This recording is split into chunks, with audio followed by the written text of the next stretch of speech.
And now the cold open. You're not meant to say that beginning of cold opens. We haven't got time for a cold open today. Cue the music. You cannot start with that low enthusiasm. Come on. Cue the music. That you just smiled when you said it, but it was still the same level of the listeners can't hear. He just went from a frowny face to a smiley face, but kept the voice and the tone Cue the exactly fucking music!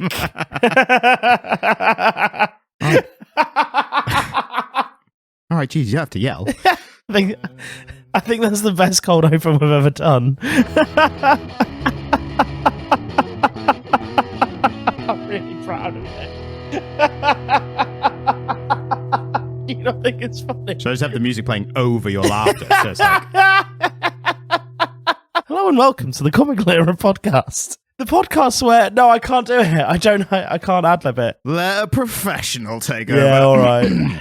Hello and welcome back to the Comic Lira podcast, the podcast where I, Ryan, also soon to be known as Comic Stan, a real comic book reader and aficionado of all comic book things, although don't quote me on that, get my non-book reader, more literate reader friend and make him read comics so we can talk about it. That make really more appropriate for this week. Absolutely. And as I said, my aforementioned co-host, working class co-host is Jamie. Hello. And would you agree with working class? Oh, most definitely, mate. I may not sound working class, but because you're not. But financially, I'm poor, so it middles out. You know, I think middle class fallen upon hard times is his own social class. It's what they call new poor. Yeah. People who don't know how to be poor. In the 90s, we had the nouveau riche. They were like bricklayers who could afford to buy houses and stuff. And in this decade, we have new poor. Yeah, so people who grow up middle class and suddenly have to be poor, and they're like, did you know Lidl exists? And we always have the option to move back in with parents. that's the difference, isn't it? And I'm not afraid to talk about my privilege, you know? Like, that's half the battle. I'm very much aware of my privilege as well. Even though I do identify as being working class, I'm very much aware of my privilege. Exactly. So we have a rundown very quickly, which in case you've picked on this episode for any particular reason, we're going to do the John Constantine comic first. And then we're doing Dead in America. And then we're going to briefly go over the Eisner Award winners, like little interesting things. Got news, haven't we? And I think we'll save the news to not our news. We're going to talk about news a week after it's already been announced and the hype has died down. I like that you thought I wasn't going to have heard about this news.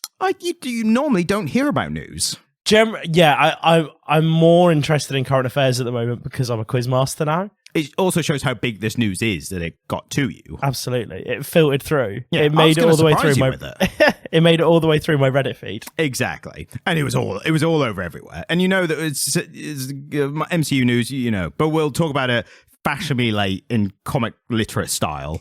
As if we're talking about like RDJ's cast as Iron Man for the new Iron Man film. Cue the music. We're not cueing the music again. We've done that now. You should just cue the very start of the music. So, and then like a record scratch, like if I could find a record scratch sound effect, maybe. It depends how I'm feeling when I'm not editing. scratching any of my records for it. You don't DJ like with your old 60s records? I'm not DJ Jazzy Jeff, no. Waka waka. Is that what they do? That's kind of how it works, yeah. Yeah, I DJ, I know things. So yeah, and that's the order of things. There'll be time codes in the description if you just want to listen to one particular thing. We especially this week, because what was the word you used to describe this week's comic? I revile it. Exactly. I openly revile this one. Well, speaking of comics, we did Hellblazer, John Constantine, Dead in America. I can't remember what order those titles go in, but it's got a lot of titles. What are the credits? The credits are, it is a comic that was written by a Si Spurrier and art by Aaron Campbell. And interestingly, the color by a Jordie Bellaire, who is someone that has colored, I think, like most of the comics that we've read this year. Really? She's everywhere. Like, she had Birds of Prey, which was really good. She had World Tree, which I wasn't buzzed about the story, but it looked interesting. Like, she's a great colorist, and she's getting a lot of work. And bloody good on it, you know? It's just weird when you read a few comics and you just see the name popping up over and over again. You go, bloody hell, they're doing a lot of good stuff. They're really now. Busy. Exactly. So, do you reckon they've got a big mortgage or something? I mean, potentially. I mean, I don't know which country they're in, so I don't know what the mortgage situation is there. And also, that's a topic that's probably not best getting into on a comic book podcast. It's a bit boring, isn't it? But she's doing well for herself, and that's great. Especially good to see in the comic industry. Like, yeah, absolutely. There's always doom and gloom talk about, like, oh, the comic industry is dying and stuff. And it's like, yeah, they should be doing different things. Jordie Bellaire is smashing it. Exactly, and that's what we like to see. That's what's important to us. So those are the credits, and I do want to go down a little bit of breakdown of the John Constantine character, because I am a big fan of the character. Like, I like a lot of the stuff that he's been in, and so I thought I'd do a little breakdown, and it has got some fun tidbits that you will enjoy. Is he always British? Yeah, always British. He's Liverpudlian, based on Sting. Oh, yeah, he's the one that looks like Sting, isn't he? Yeah. So he was a character that was first introduced in the Swamp Thing run. Right. Do you want to guess who was the writer of the Swamp Thing run that he was created in and is therefore a co-creator of the character? Well, this is, Alan Moore, obviously. Yes. But this has been put out by Neil Gaiman's publisher thing. So yeah, the way it works, so it's DC, but it's DC Black Label. It used to be, I think it was Vertigo. It was listed as Sandman Comics, and I was like, that has to be Gaiman. Sandman Universe. So it's a little complex. I don't know all the ins and outs, but generally, Neil Gaiman made the Sandman comic as part of DC's Black Label. So that was DC's way of doing different stuff other than their superhero stuff. So it's like they wanted the DC title on it, but they also wanted to make people aware this isn't Superman and Batman, this is different. So it was a separate universe with all this stuff.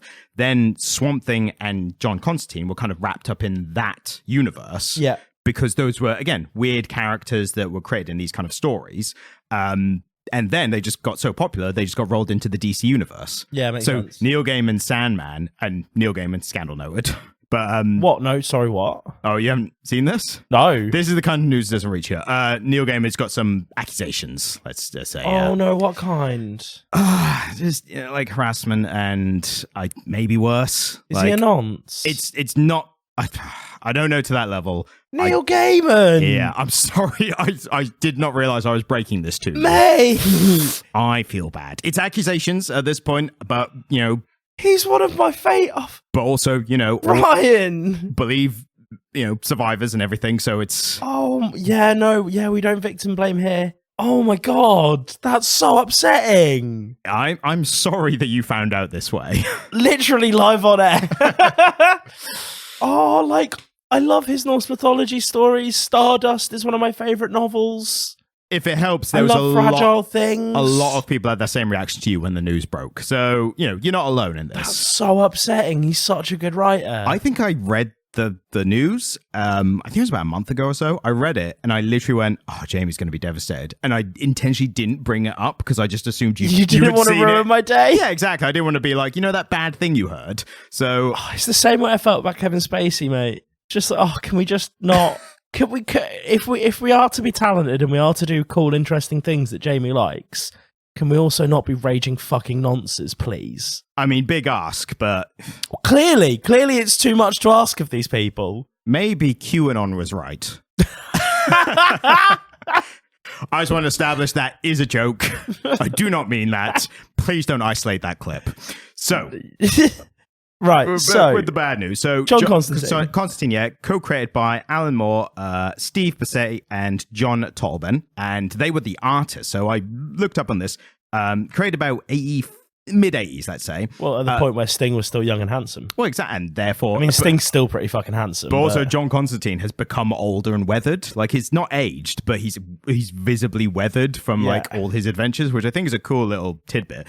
But apparently, Alan Moore, when he was working on Swamp Thing, he went to the artist and he was like, "Hey, what do you guys..." They'd already been working on this stuff. He was like, "Hey, what..." He was taking over. It's like, "What do you guys want to do?"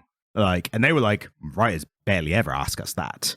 And apparently, Alan Moore said he always collaborates like that. He always collaborates very closely with the artist, which makes sense when you look at this body of work. Because he's a wizard. And that as well. Which wizards know that nothing good happens in isolation. Well, that's going to come up because he asked them and they said, "Oh, yeah, we've got this idea for a magician kind of character and we want to do more dark stuff, Sandman universe and all that." Yeah. And apparently it was then Alan Moore who had the idea of, he said, whenever you think about mystical characters in superhero or any larger media, they're always older and middle class. Yeah. They're always British, posh speaking, that kind of thing. So what if we do somebody young and working class? Exactly. And that's where it came about. I suppose in the 80s, for our American listeners, this is an interesting bit of British culture. The North-South divide was so strong in the 1980s in the UK that to a Southerner, all Northerners sounded working class. And to a Northerner, all Southerners sounded posh. Cunts. I was going to say posh, the more advertiser-friendly Like version. But Tory bootlickers. Yes, sure, exactly. For reference, if you are American, Ryan and I have southern accents. I've been told I have no accent. Like, no, and I have a distinctly East Anglian accent, which isn't really southern. I have a non-regional accent because I think I watched a lot of American like TV shows growing up, so I just kind of modeled after that pretty much. And it's great for voiceover because then I can talk like this and announce like this. My family are all farmers, boy. I mean, if they need a Norfolk voiceover, then you're a shoo-in. That's rural Merrill. Can you talk in a way we don't understand what you're saying? Like, it's that bit from Hot Fuzz where they ask if he's got a license for the gun. He goes, "I've listened." Yeah, one of the best jokes. I mean, when they get the chain of translation. Yeah, translation. So good.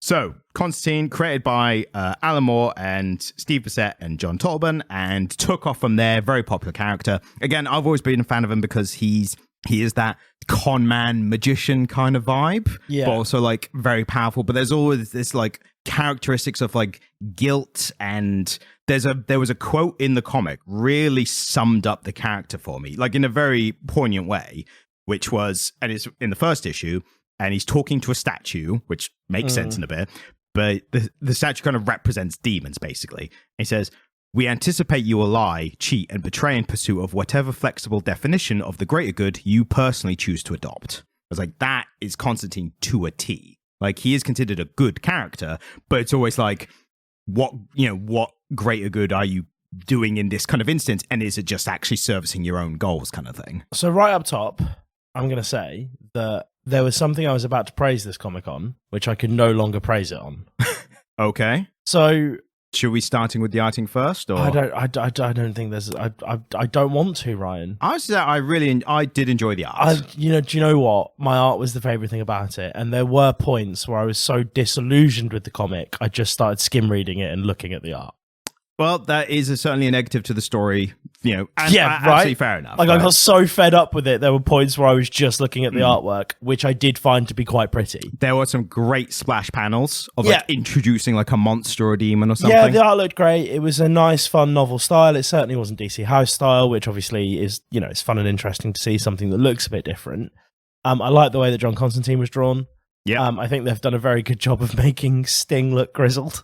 Well, that's what I mean. Is like he's so old and weathered from like all the shit he's been through over the decades. Even though he's not aging, he is kind of he's developed a patina. I think when he was first introduced, he was like a slick, like attractive young Sting who was like a slick con man, silver-tongued like magician, exorcist, con man kind of character.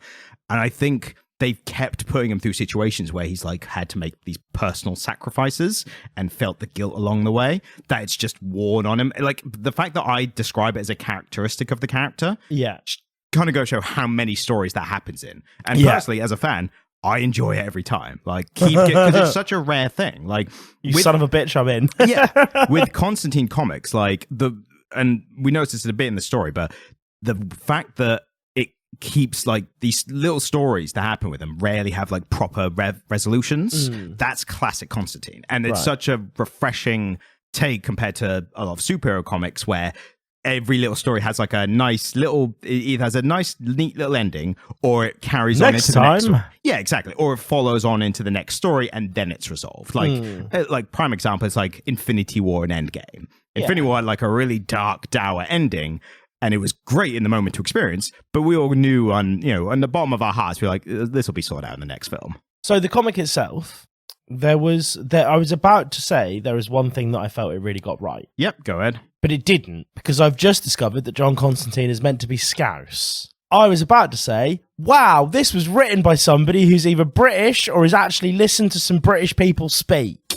Because John Constantine sounded notably English. Yeah. And the Scottish character sounded notably Scottish. To be fair, devil's advocate here, as we've just said, like I'm prime example of this, just because someone's from somewhere doesn't necessarily mean they have that accent. No, because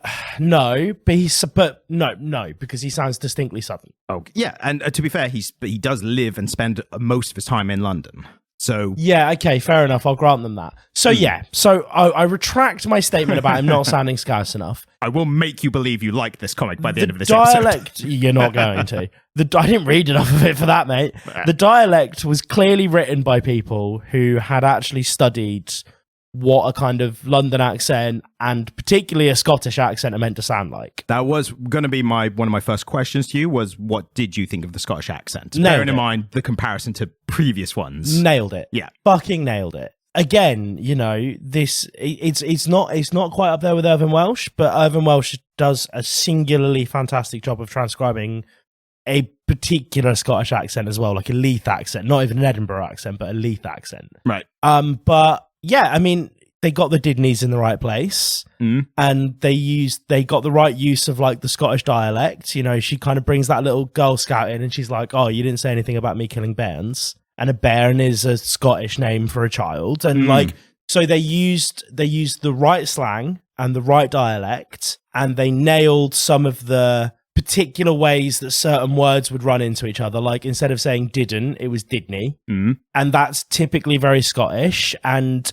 if you imagine a Scottish accent in your head and read the words as written, they read like dialect. Right. Cannot fault it.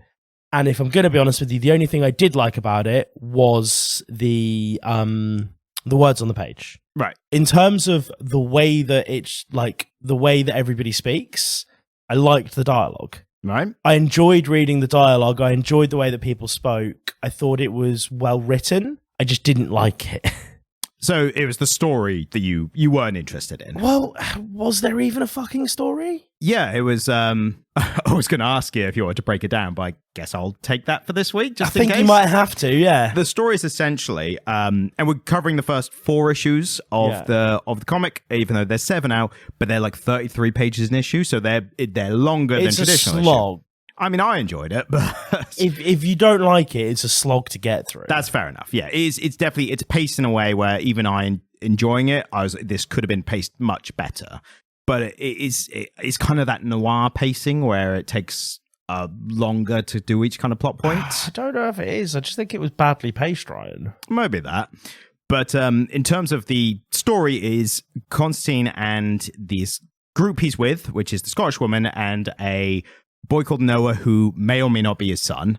I actually read the comic where Noah was introduced, which is a couple of years ago.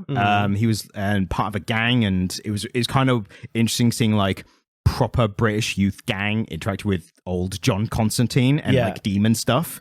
But yeah, they've fled London because Noah killed a guy probably in self-defense. Yeah, and they've had to flee London, and they're gone to America because Constantine spends a lot of time in America, and they're riding around in a double-decker bus. He's trying to find a way to kind of reverse what's happened, kind of clear their name because they're all wanted for this murder in London. And on the way, I think the big plot point, which maybe you don't see coming, but it's like issue 2, is that the Sandman, or Dream as he's known as, he's Dream of the Endless or something like that. But Dream from the Sandman comics is like, hey, someone stole a bunch of sand from me. It's like, I need this to like do my stuff. Yeah. So I need you to find it. And that's what the kind of story is going. But John Constantine had the sand. No, he had a little pouch of it. So he had it at one point, and then he sold it or lost it, and he's trying to find where it's gone. Right. And Dream lost it like bloody hundreds of years ago or whatever. So it just got to Constantine at some point, and he did use it. He was like, but the whole thing is like, it's a bag of sand, but you can't just get it open. Like, it's a magical bag that you have to do a lot of stuff to just to get it open. So yeah, that's the story. And I guess I kind of more easily followed those plot points maybe because I know some of the other characters a bit more. I could follow what was going on. Oh, you just didn't find it that interesting? No. That's fair enough. I was interested because I just want to see what Constantine does next. Again, Constantine fan, so that's why. And this is it, isn't it? I suppose it's a funny point for me to jump into because this is my first John Constantine comic. I mean, I've met him before, haven't I? Yes. I met him in the DC universe. I can't remember in what, but yeah, it was Birds of Prey, I think. I met him in Birds of Prey. Yeah. And because we talked about him then. Yeah, I mean, the plot, nothing gripped me here. This is the thing, nothing gripped me. It was all a bit... There's a lot of conversation back and forth about like philosophy and that kind of stuff. Yeah, and some of that was interesting. Again, the bits that I enjoyed the most were the dialogue. You know, it was the bits where John Constantine was bringing up poetry, or that gnarled old woman was talking about the past and her, you know, her kind of role in history and all the things that she did. Yeah. That stuff was kind of interesting to me. That was kind of up my alley. But something about it just didn't work for me. That's fair. And I know this is a really weird complaint for me of all people to have, because I like boring things. But there was a lot of words. I noticed it was taking me longer to get through this comic because there were so many words. It's chewy. Do you know what it was? I feel like this would have been a better novel. Potentially, that kind of vibe, isn't it? Yeah. But then I love the art so much that I was like enjoying that with the story. Yeah, the art was good. I found each issue was like a kind of specific part of the story, and so like this journey. And even though they're kind of longer parts because they're longer issues, maybe that's the difference. Like there was one thing per issue kind of vibe, and that's maybe felt slower because you were reading more pages of it. And again, if it was good, if it was interesting to you, you would have enjoyed it. This is it. But maybe this contributed to, like, if you weren't vibing with it initially, these things contribute to you enjoying it even less. And this is one of those things where, to be honest with you, it had most of the ingredients I like, because there was that running expositional dialogue going through it. Yeah, so that, which I'm never a fan of, am I? That I noticed it was the same cardinal sin of like narration over the top,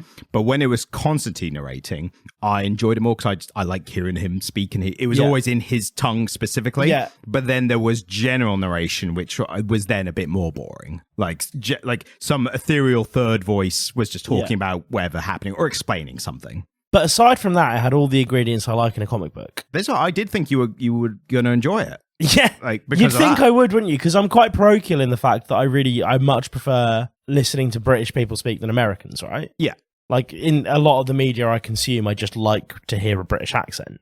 And so it had that going for it. It had really good transcriptions of British accents as well, which have been a real sticking point for me in comics that have tried it and not done it well. Yeah. John Constantine generally would be my type of character, and to be honest with you, he was one of my favorite parts. Like, I liked him as a character, but it's one of those instances where even though I really didn't enjoy it, there's nothing that I wouldn't recommend in it. That's interesting. It would still get a recommendation from me because everything was good. Maybe it was the pacing probably is the most significant. I don't know. I found it stodgy. I found it a bit boring. But if you gel with it, you'll really like it because they're doing a lot of things really, really well. I think you could have taken out or skimmed down some of the like explanations of other stuff that was happening. So like prime example, there's one issue. So they've met this woman, Cecilia, I think her name was. Yeah. But she turns out to be, and I had to Google this just to kind of get it ready to say, the Cimmerian Sibyl.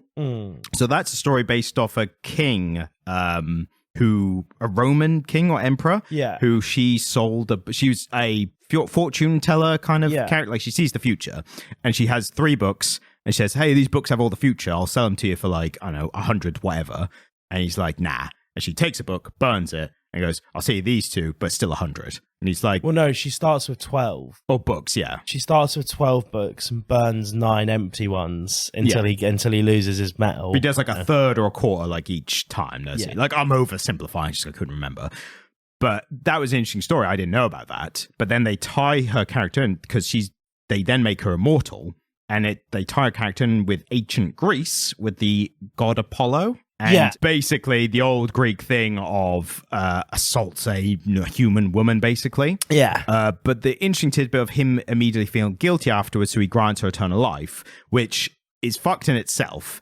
But I really liked the aspect they introduced of like, I don't think it's a real Greek myth. I couldn't find it. No, it's not. But the way they frame it like a Greek myth, they say, oh, but she's talking about, she says, oh, but I'm remembered as the virgin who sold her virginity for eternal life and was tricked because it's not eternal life, it's just extended life. Yeah. But she's like, it's the way that the myth frames her as the But she can continually extend her life by drawing life from other things, can't she? Well, that's a reveal, isn't it? Which is like she acknowledges she's near the end of this extended life that's not eternal, but she's now got this vampire bodyguard, and I like the imagery of the vampire who steals youth and then brings it back to her, basically. But I just thought like that reframing of the myth was the cool part. Like she was the victim of it, but the myth frames her as like a dumb harlot who got tricked by a god, basically. But it's like, and the fact that the reality is like darker and victim blaming, essentially. Yeah. So I like that kind of aspect. I thought that was a neat thing. Probably shouldn't use the word neat for that. I thought that was an interesting aspect to go about that kind of stuff. Yeah. And otherwise, I said I did enjoy the story enough. There was parts where they revived Swamp Thing, and I'm like, it's Swamp Thing. And maybe you didn't have that, where I'm like, it's all Swamp Thing. I like the dichotomy between Constantine and Swamp Thing, because Swamp Thing is just like, he's like a kind of Captain Holt character, where he speaks very plainly all the time, but he just does not trust Constantine at all, because Constantine's tricked him a bunch of times. Yeah. And at one point, Constantine literally describes him as, he's a powerful guy and he's gullible, so I reckon I can trick him into helping us. Yeah. Like, that's how he thinks of bloody Swamp Thing, who is the master of the green, which is like a big whole thing in the DC. Interesting, it's the same power that Poison Ivy taps into. Oh, cool. Yeah. So that, I liked that kind of aspect. There's a cool thing about the fact that they're riding around on a double-decker bus, and he kind of palms it off as like, it's just cool, isn't it? But the narration, it does give across this kind of good inner information where he's like, I'm trying to keep the boy like with that kind of feeling of home because I've pulled him out of his home, basically. Yeah, because they complain that there was a bunch of classic British cars on there. They could have had an Aston. Exactly. Yeah. And I mean, I love the idea of them rolling through America on a Routemaster, because it is a Routemaster they're using. It's an old 1960s Routemaster. When I say a Routemaster, for my American listeners, I'm talking about the big red buses that you think we have in England that we don't actually have anymore. I mean, we used to, so that's close enough. We used to, and there's still a few of them rolling around, but they're open-top tour buses now. Yeah, they're not or actual like buses. For weddings and stuff like that, aren't they? Yeah. Classical stuff. Classical. Yeah. The buses from the classical era, Ryan. Yes. Those kind of buses. Classic-looking buses. It's all the same. What do you think of the opener? Like the opening scenes? You don't remember? I remember. Do you think it was like weird or like at least humorous? I mean, yeah. I wonder if that... So it do you want to explain the opener or? No, you can go for it. So a zombie basically crawls up the ground who may or may not be Constantine. Yeah. Like, we don't know because it's in Hollywood and they're not in Hollywood yet. But he rises from the grave. He's like near the Hollywood sign and he looks over at the Beverly Hills in that area. And he basically sees people making a porn film. And he's distracted by that and then falls down a hill. And for knowing how kind of like dark and dour the rest of the comic was going to be, like anticipating that, I was like, that's a wacky opener. It's for quite this slapstick, kind of thing. Isn't it? Exactly. And I think it was like an interesting thing of like the combination of this old dark magic and modern day what Beverly Hills is actually like now. Sleazy America kind of thing. Like, it's a good... They do like making porn in Hollywood, don't they? I would imagine it's probably the whole thing of like young actors going to Hollywood kind of thing, like that old dark kind of underbelly of Hollywood. Yeah, it's bit seedy is what I would imagine. I think that's it for the comic. Well, I've got my little bits, obviously. Do we have to do the little bits? I mean, they're little bits, so it's not even much. Is there a lot of them? No, I told you I didn't write. I told you off air. I didn't write that many notes because I was just enjoying the story. But I maybe that's more of a big sign of like there wasn't enough bits that I felt I needed to make a note of, even though I was enjoying it while I was reading it. And maybe that might be synonymous with why you didn't enjoy it as much. Not as many little notes. I was gonna make a note about, and we kind of covered this, but I did like how the broader story was presented more of an interesting way, and it wasn't spoon-fed like as a lot of like big two comics are. Like, I'll tell you one thing, which again, it kind of explains the big aspect of the comic for me. There was one issue where essentially the main characters are just walking along to a place to find something, right? They're carrying the woman, Cecilia. Issue 3, right?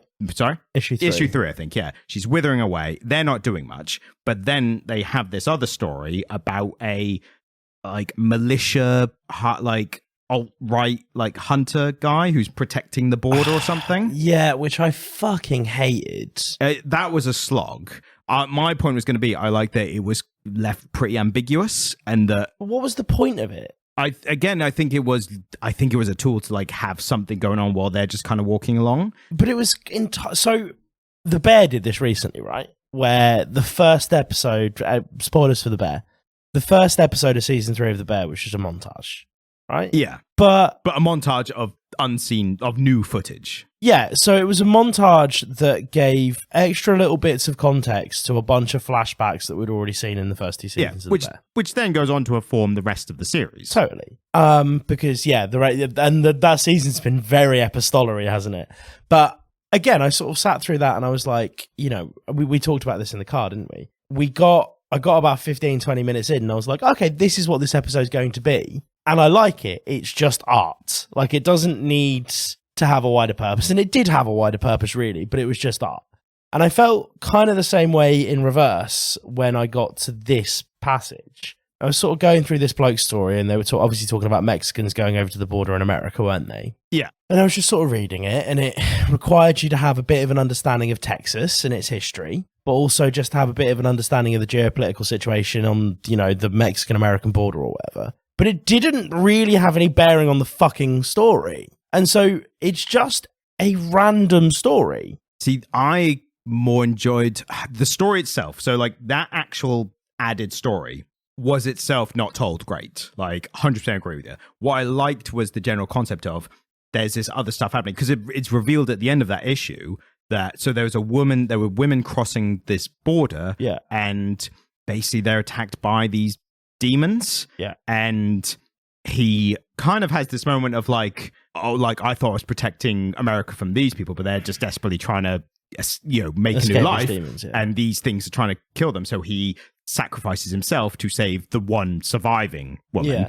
And then the only reason it ties in at all is because as they're walking along, they hear a gunshot, which is a gunshot from that story. But then as they're walking along, they realize that happened in the past. Yeah. So I felt like that was like a ghost echo or something of like this, whatever happened before. But what I liked was that it's just a side thing that's, again, not resolved, but it just is illustrative of like all the stuff that's happening in this area that they're in. Yeah. I think if that story had been told better, I think you'd be more seeing where I'm coming from. But because I totally see what you mean by it was a slog of a side story. You know? Yeah, it was a subplot.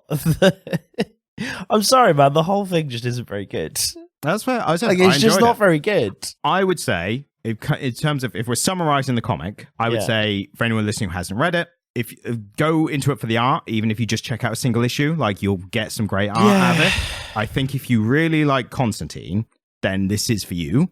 If you're looking to try a Constantine comic or something like that, maybe don't go with this one first. No, I mean, again, I think my summation earlier was quite accurate. There's a lot of good elements here. It's like somebody's baked a really bad cake from really nice ingredients.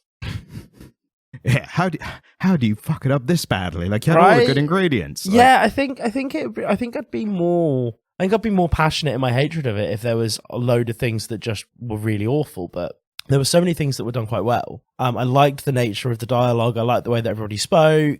I enjoyed some of those elements, but overall it just didn't land for me. And that kind of makes it worse than if it was just the ones where everything was consistently shit. Yeah, though I understand where you come from. Like, I'm definitely not at a point where I'm going to like disagree with you on why you didn't like it. I can only just say I enjoyed it. I've also, I've come into this episode quite hot. Like, I didn't like the comic, and then I found out there's been allegations about Neil Gaiman, and so I'm just not I'm just not in a great mood anymore. Well, I'll cheer you up with one little tidbit, which I think is good. I was reading the Wikipedia of Constantine, just getting all the basics. Yeah. Reading through like the kind of main part. On the Wikipedia page, you get the main part, then you get the breakdowns under, right? I don't use Wikipedia, Ryan. How dare you? It's a great resource. So I've never clicked on a like link to a reference quicker than when I read this part, right? It's right at the bottom of the main section. And it's all the stuff about, what he's been in, like adaptations, like mainstream, that kind of stuff. And then right at the bottom, it says, some writers who have written his stories have claimed to see him. And I'm like, shit. What the Give fuck me is the that? citation. So I've got one. Yeah. Guess who it's from? Is it from Alan Moore? It's from Alan Moore. And he says, this is in an interview with him. At one point in the interview, he claims that Sting was a fan or like liked the fact that he'd been used for the character. And the writer of the interview is like, I tried to look up this Rolling Stone interview he cites and I could not find it. But then they quote later Sting talking about it in a different interview. Yeah. Where he basically just says, that's nothing to do with me. Like, but he has that kind of positive on like, the celebrity Sting is not him, the person. So whatever people do with his likeness is not him, and he doesn't care. Like, positive way. But he's also like, I have nothing to do with the character. But then Alan Moore has an interesting anecdote where he says that apparently he was in Westminster in London, and after they had introduced the character, apparently he was sitting in a sandwich bar. All of a sudden, up the stairs came John Constantine. Do you think it might have just been Sting? Well, apparently he was wearing the trench coat, short cut. He didn't even look exactly like Sting. He looked exactly like John Constantine. He looked at me, stared me straight in the eyes, smiled, nodded almost conspiratorially, and then just walked off around the corner to the other part of the snack bar. I sat there and thought, should I go around that corner and see if he really is there? Or should I just eat my sandwich and leave? I opted for the latter. I thought it was the safest. I'm not making any claims to anything. I'm just saying that it happened. Strange little story. Fucking weird. And apparently there's 2 other instances of writers seeing him. I haven't bothered looking those up because I thought, do you not think it's entirely possible it was just a blonde bloke in a fucking trench coat? Well, maybe he's real. I mean, that's got to acknowledge that possibility. John Constantine, if you're real, come through the door now. Yeah, he's not that magic, is he? He's not a teleporter. He's pretty magic. Pretty magic, but he can't teleport. That's why he's riding on a bus. This is very true. I like the idea of doing a YouTube video. It's like the one superhero character who's actually real. And then like brackets, like, kinda. According to some writers. But yeah, I thought that was a fun According to the drug-addled mind of... I'm not going to suggest that Alan Moore does drugs. I don't know if he does or not. No, he just does magic, which is far cleaner. He just snorts magic. Or if it involves snorting, then good on him. He's earned the right. Do you know Alan Moore was in The Simpsons? I imagine he would have been, yeah. I did not realize this, and I watched the clip the other day, and it's quite funny. I'll show you the clip after this because a lot of other jokes. Okay. But there's one joke which is he's signing comics in this new comic book store in Springfield. Yeah. And Bart brings up his Radioactive Man. He's like, hey, I really enjoyed those issues of Radioactive Man you wrote. And Alan Moore, literally him doing the voice, goes, oh, so you like that I turned your superhero into a heroin junkie? And Bart's like, yeah, I just like the parts where he punched and stuff.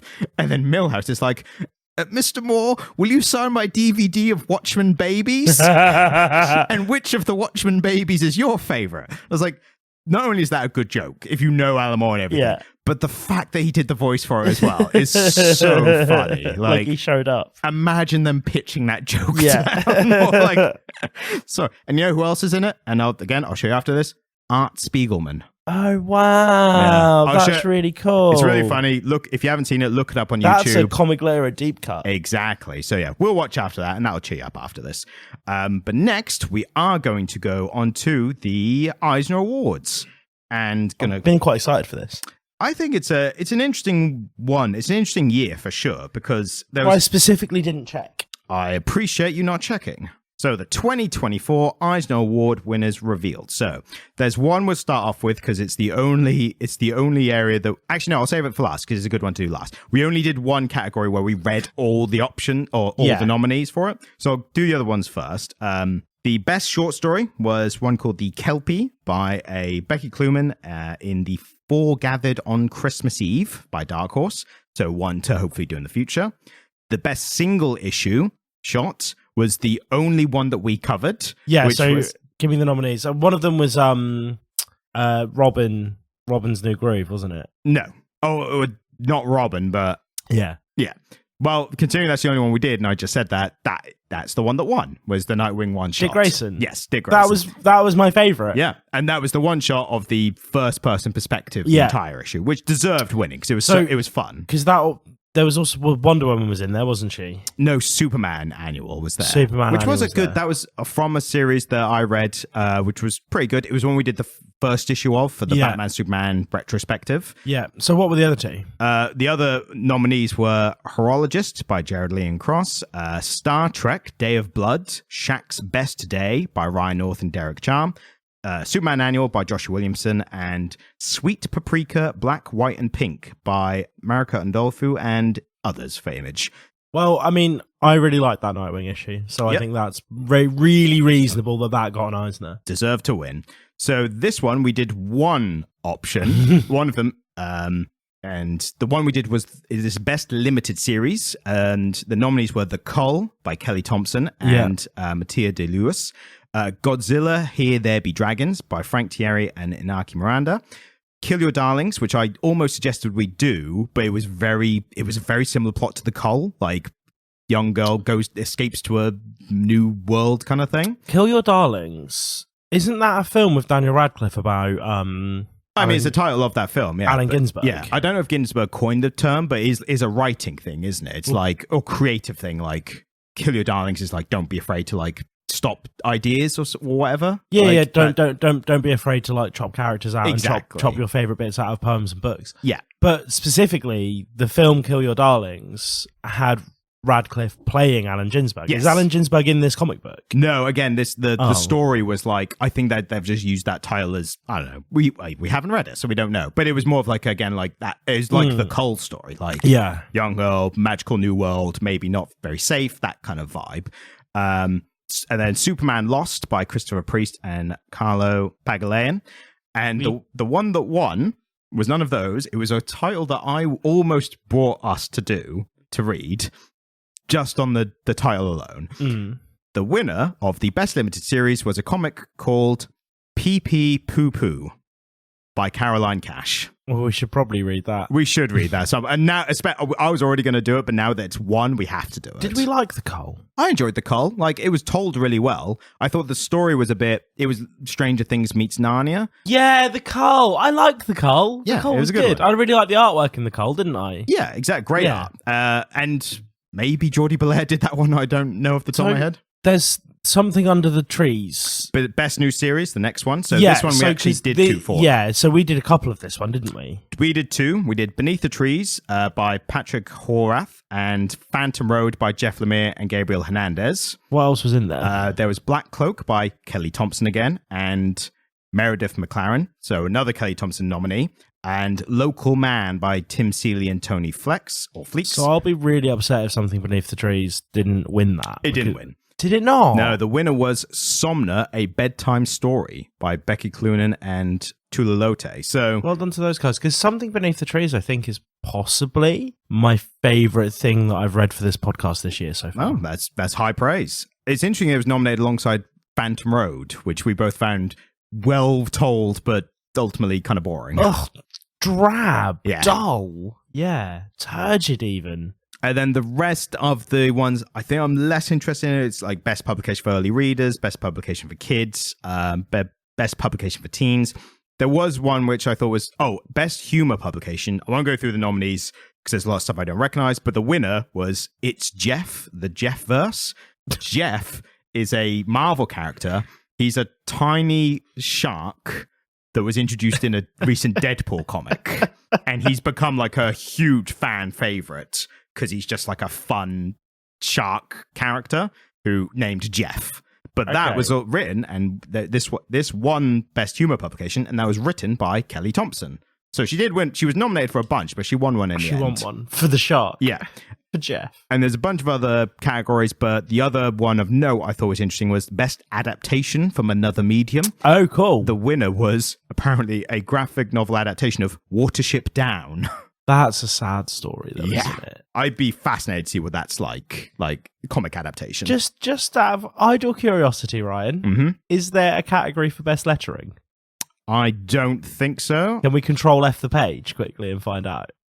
Best lettering. Oh, let's do best lettering. Let's see if we read any of those. So the best lettering, I think it goes for a individual rather than a title. Which I think makes sense. Like, to pinpoint one type of lettering, I think it's better. It makes sense that it's like someone's doing a good job across multiple comics. Well, because we've talked about lettering a bit recently, so I think we should do at some point the most boring episode of Comic Literate for everyone else listening, except for me, which is the lettering episode, where we look at the best and worst lettering. Well, I don't even know what's worst lettering, like... We will find out. We'll do that very important journalism, Ryan. But in terms of the winner of the best lettering, we have a Hassan Otsmain Lahu, and they did a bunch of interesting titles, but specifically they did Poison Ivy, which we covered.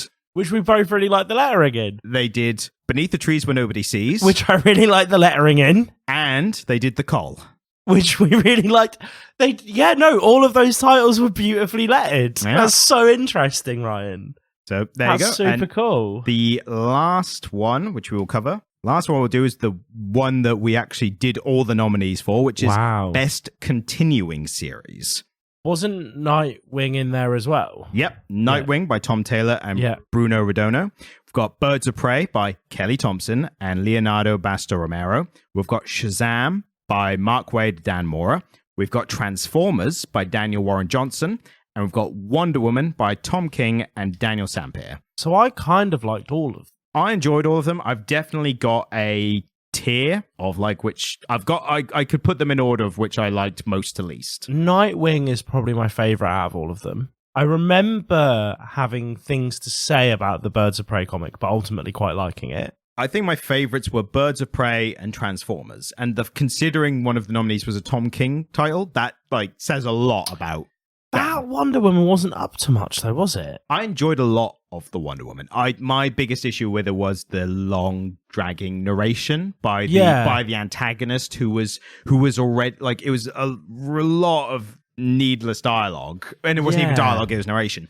But it was the fact that he was like, "We were wrong to fear her. Like she destroyed us all." Kind of. It's like we're still trying to present you as the bad guy. Like I don't want to hear you being remorseful about challenging Wonder Woman like retroactively. Like I want him to be a bastard, so that when she kicks his ass, we go, "Yes, finally." Yeah. So that was a weird take by him, but there was a lot of other stuff I really enjoyed in that Wonder Woman title.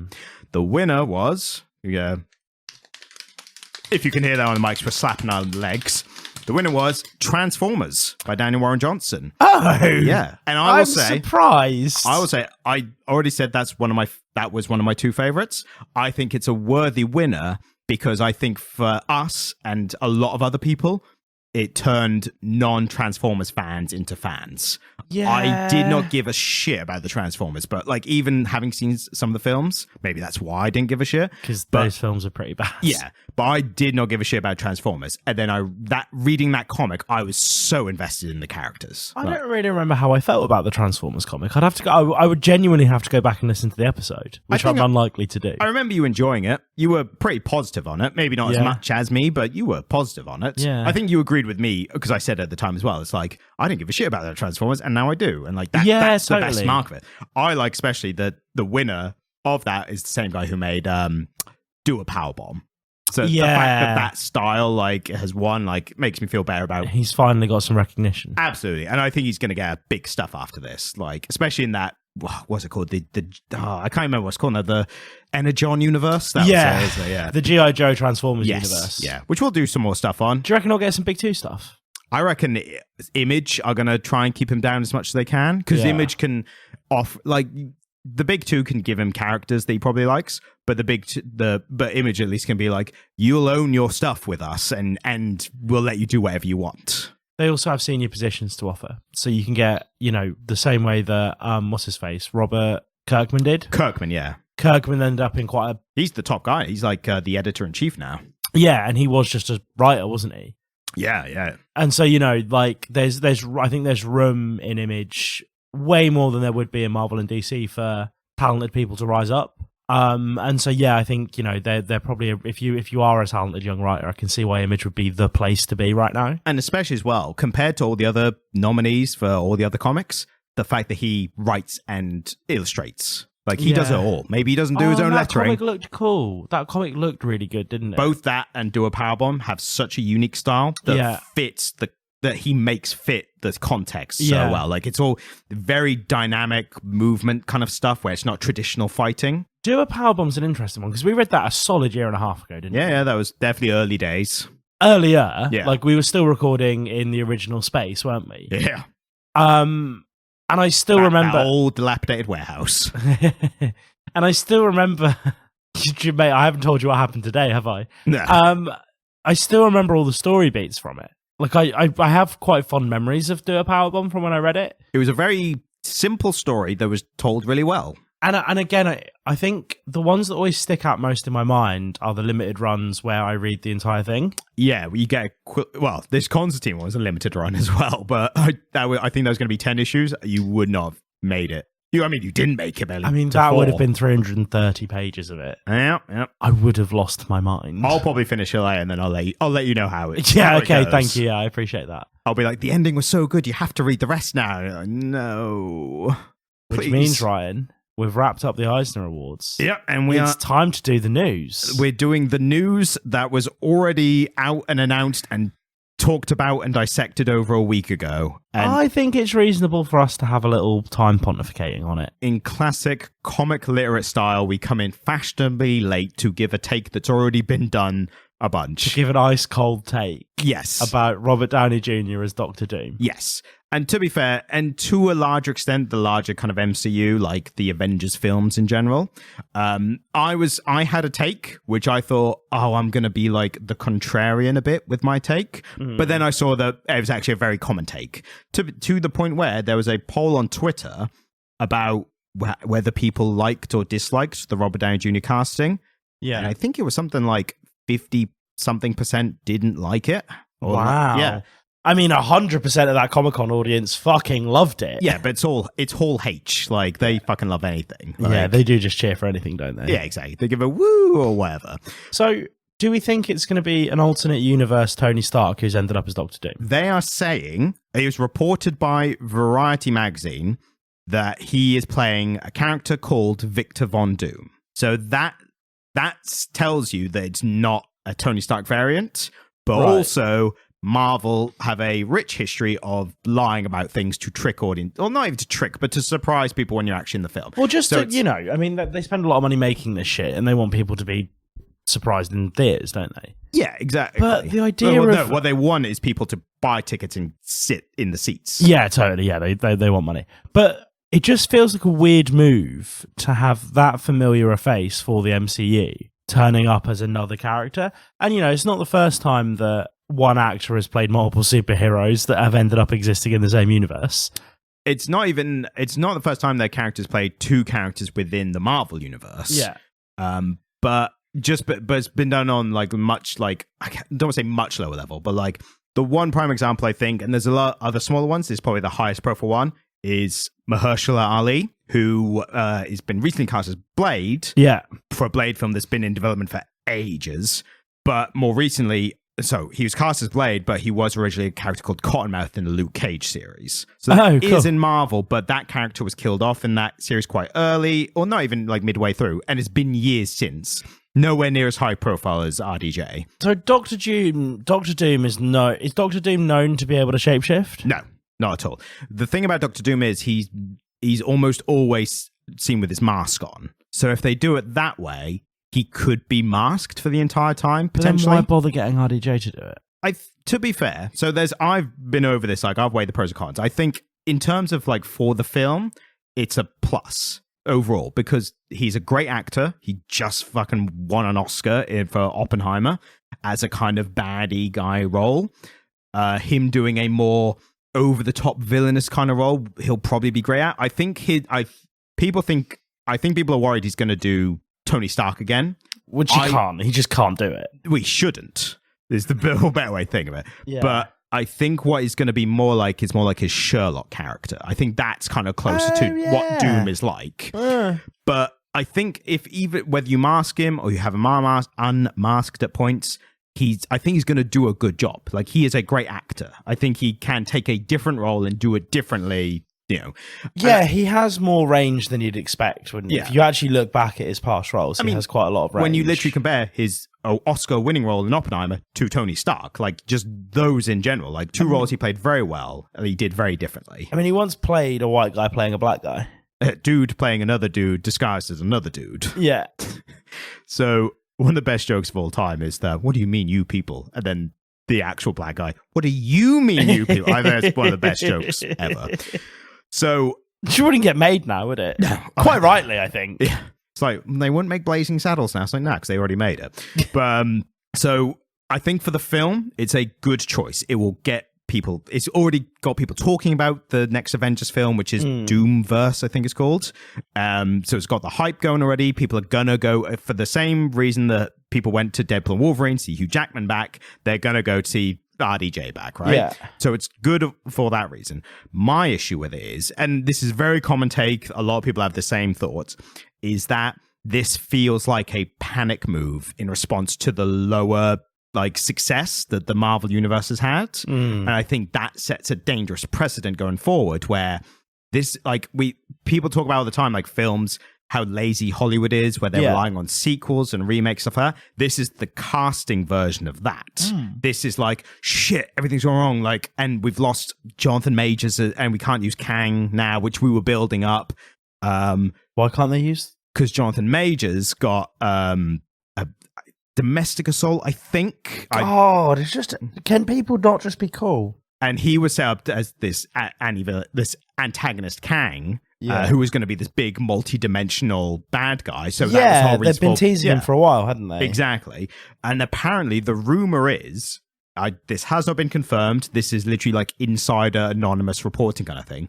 Apparently there was a clause in his contract that regardless of whatever happened to him, he was the only one who could play Kang. And maybe that was put in there because the Kang character, famously, because he's a time traveler, has all these different versions of himself, and multidimensional, he has lots of different versions of himself. Now, when they showed them in Quantumania, it was all Jonathan Majors playing different versions.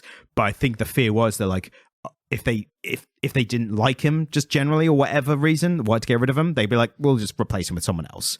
Yeah. Like they've done with other characters in the MCU. But so it's rumor purely. Maybe they couldn't use the Kang character at all. And everyone said, just use Doom. Doom is the big bad of the Marvel Universe. He's killed Kang a bunch of times. Like, he's more powerful. He's a bigger bad. Just do Doom. Yeah. And they went, yeah. And then they cast RDJ, and everyone's like, ooh. And I was... Who do you think would have been better? Personally, I've got my personal choice. I don't think they would have gone for it, but I think Glenn Howerton from Always Sunny in Philadelphia would have been amazing. But the problem is, as an Always Sunny fan... people think you just want to make a joke of it, where he's going, I'm a 5-star man, that as Doom, basically. But if you look at his role in Blackberry, I think he nails. Is that the film about the phones? Yeah, it's great. Like, there's this big trend of like films about products, which is really weird. Blackberry is awesome because I love the film. I still don't care about the Blackberry. I couldn't give two shits about the product. The story of the film and his portrayal as like this corporate shark psychopath character is so good. And I think based on that, he would have done a great job as Doom. I think an older actor. Well, this is going to be my other point.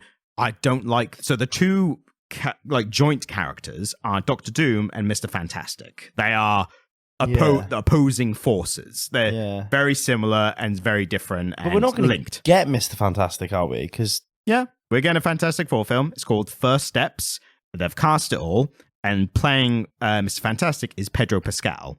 Cool, love it. Well, here's the thing: great actor. My same reservations with RDJ is the same with Pedro Pascal when he was cast, which was they are great actors. They will probably nail the roles, but the MCU was built off like giving actors who weren't as well known these roles to embody and like, you know, be the role essentially. And I think it's really easy to forget now that when RDJ took on Iron Man, he was clawing back his career after prison. Yep. The phone wasn't ringing for RDJ in the way that it would be now. And he really took Tony Stark and ran with it, didn't he? Exactly. And then you've got Chris Evans, who was known actor, but nowhere near the level he was after Captain America. One of the biggest things that you would recognize Chris Evans from pre-MCU would have been Scott Pilgrim, right? No, it would have been Johnny Storm from Fantastic Four. Oh, fuck. Yeah, fair enough. And not another teen movie. Oh, was he in that? Yeah, he's pretty funny in that. And then you have Thor and jointly Loki, two young actors, one Australian, one British, who were not known barely at all. No, Tom Hiddleston hadn't done much at all, had he? No, and to the point where when Chris Hemsworth was cast, a big response to it was, why are you giving this unknown the Thor character? Yeah. Like, that was a big thing. And then he nailed it, and everyone went, oh, fair enough. So the fact that I think the MCU, you can credit a lot of the success with like these actors not being known for other stuff beforehand. I mean, not Tom Holland to a certain degree. Well, Tom Holland was more of like a specific age thing. Like they had to be a young actor, so it's more unlikely they hadn't done stuff previously. Tom Holland wasn't that young. He was in his 20s. No, he was. How old? Let's look that up because I swear he was like quite a bit younger for the first appearance. So Civil War in 2016. I mean, Tom Holland had been Billy Elliot on Broadway for years, or not on Broadway, in the West End for years. Yeah, but as a child, like he was a child actor. Yeah. Yeah, he's not as young as you think he is. He is 28 now. He was born in 96. So in 2016, 8 years younger. All right, so he was 20 when it came out. Yeah, he's not that young. All right, but, he looks younger, but he was 20. For an actor casting a big blockbuster role, that's a very young age. I suppose it is, yeah. And he was, considering if that came out in 2016, he was probably cast, 18? Yeah, so maybe. Cast at 18, probably filmed at 19, big Hollywood star by 20. Like, yeah, okay, that is relatively young. Relatively fair young. enough. But my point being is, these characters like became synonymous with the actors who played them because the actors weren't known for much else. Yeah. And beyond that, the practicality of you're starting this kind of new phase of the MCU that's probably going to go on for quite a while. RDJ maybe gets away with it because he's going to be in a mask most of the time. But Pedro Pascal, you expect, like, I don't know how old he is, but he's not a young actor. He'll be in his 40s, won't he? Yeah, and you're expecting him to do like at least 10 years worth of film, considering how long each film takes to make. And like, it's not just the Fantastic Four films, but all the Avengers films as well. Like, you're expecting at least 10 years out of them.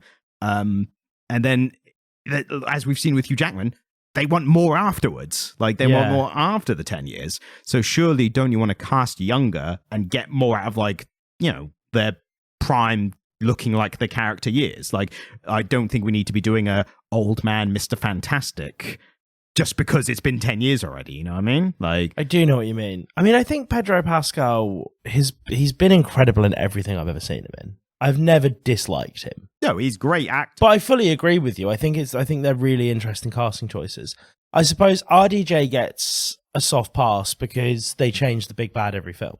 Well, but there's the thing, because Doom is going to be the big bad for seemingly 2 Avengers films, in the same way that Thanos was. So, like, Thanos was only the big bad for those 2 films, but he was, you know, slowly introduced, like, leading up to those. And then it was the 2 biggest films ever made. He was, you know, the antagonist of. Yeah. And they're definitely trying to do that same thing with Doom for these as well. So it's... Yeah, he's going to be pretty prominent, isn't he? The other thing that kind of ties into this, and this actually, I think, brings the conversation, it kind of adds another perspective to it. They've brought back the Russo brothers to direct these films as well. So which ones did they do? They did Infinity War and Endgame, which is the main reasons. They also did Captain America, Winter Soldier, and Civil War. So those are like those are like 4 of the best MCU films. So it's a no-brainer they brought them back. And it kind of ties into my thing of like, don't you want kind of new, fresh perspective along with like new actors to kind of do these roles in films? I get with directing this bigger film, that's more of there's less people who could do it. Like, I don't know Hollywood that well, and I don't know directing that well to say that, but it does seem like trusting directors with this bigger blockbuster film, it makes more sense. It makes more sense that you return to the same well for directors and writers rather than actors. You know what I mean?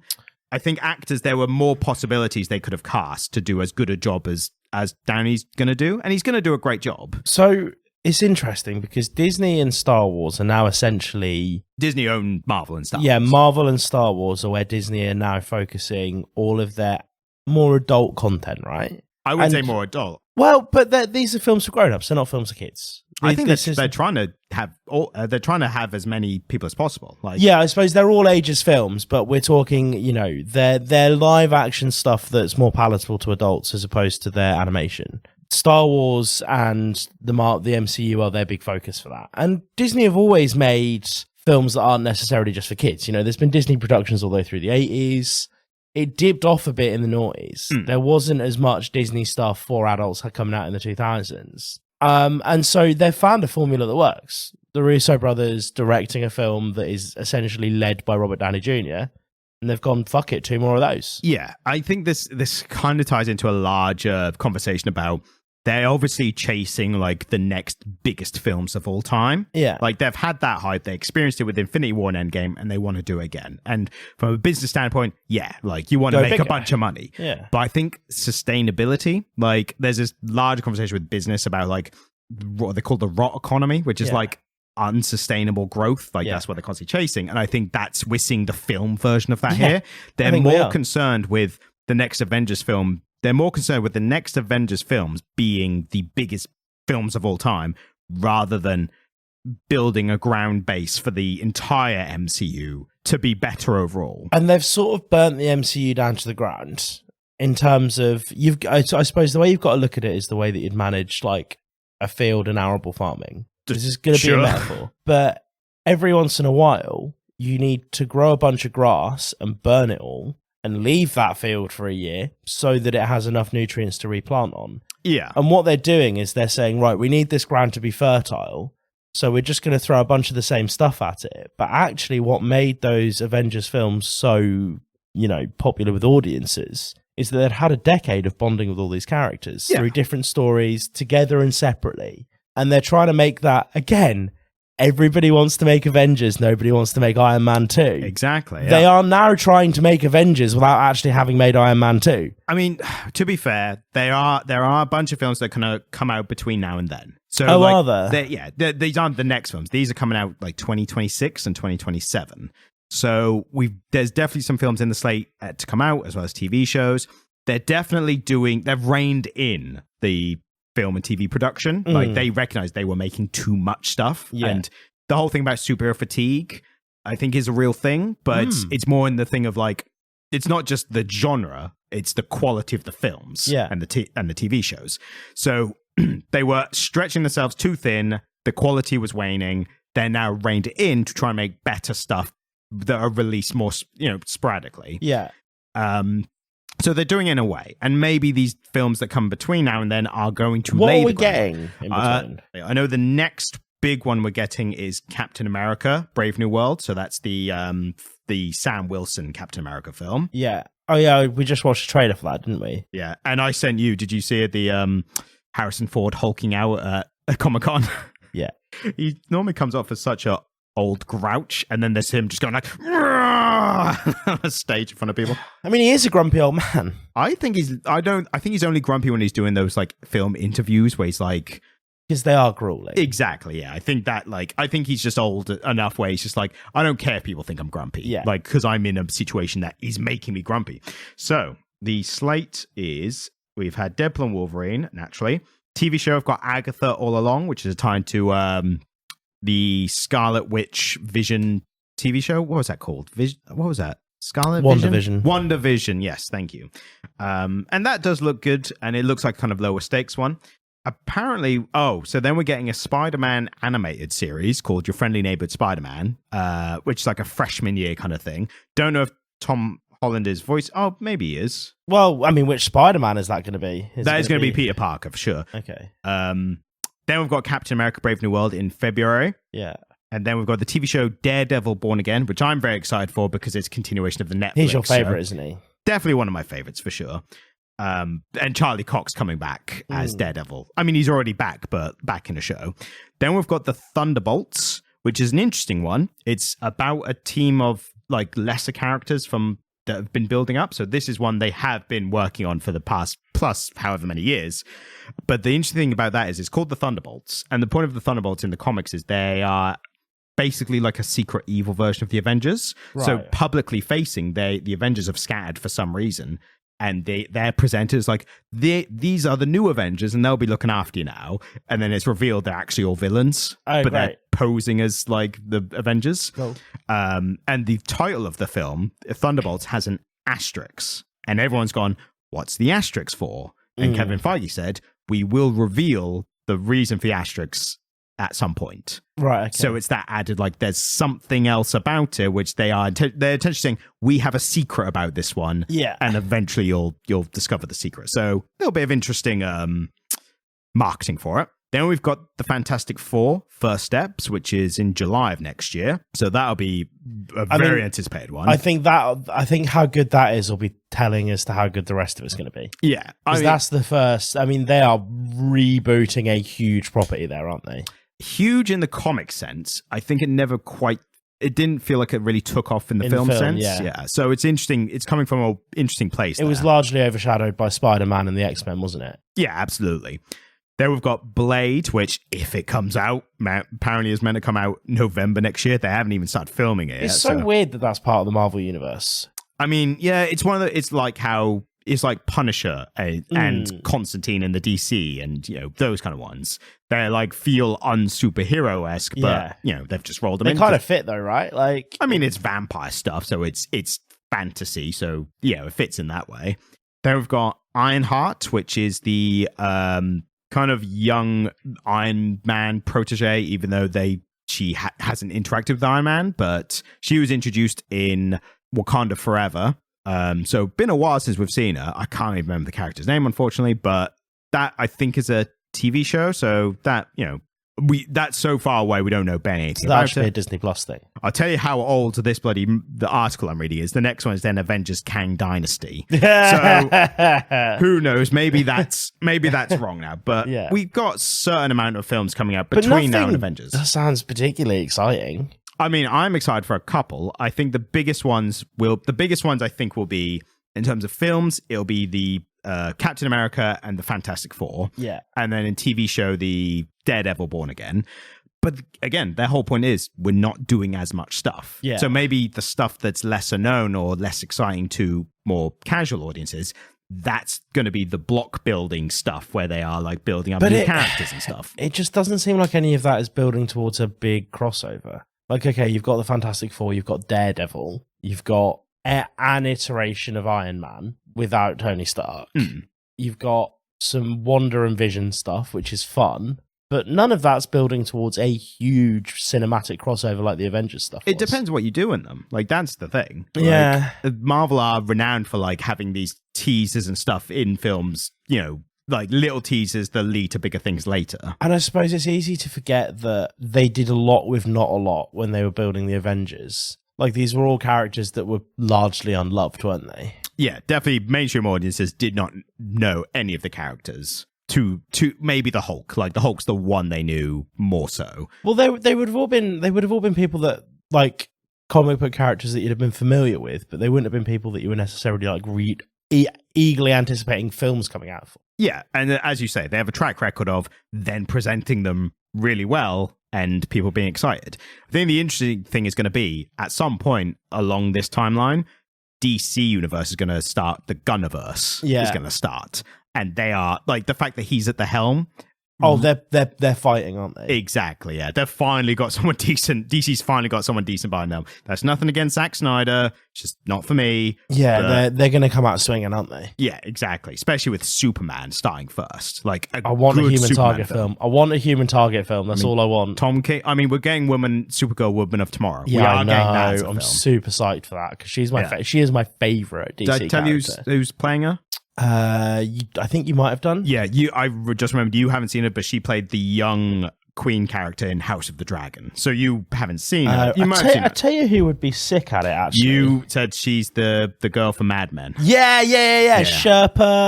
Sherpa something. Yeah, she would be amazing for it. Yeah. She's about the right age now as well.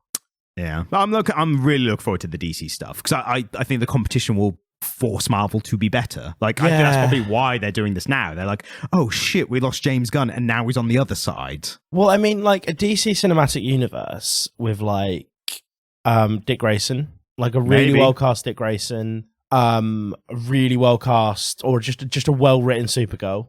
Obviously, I can't comment on the casting. I don't know the actor.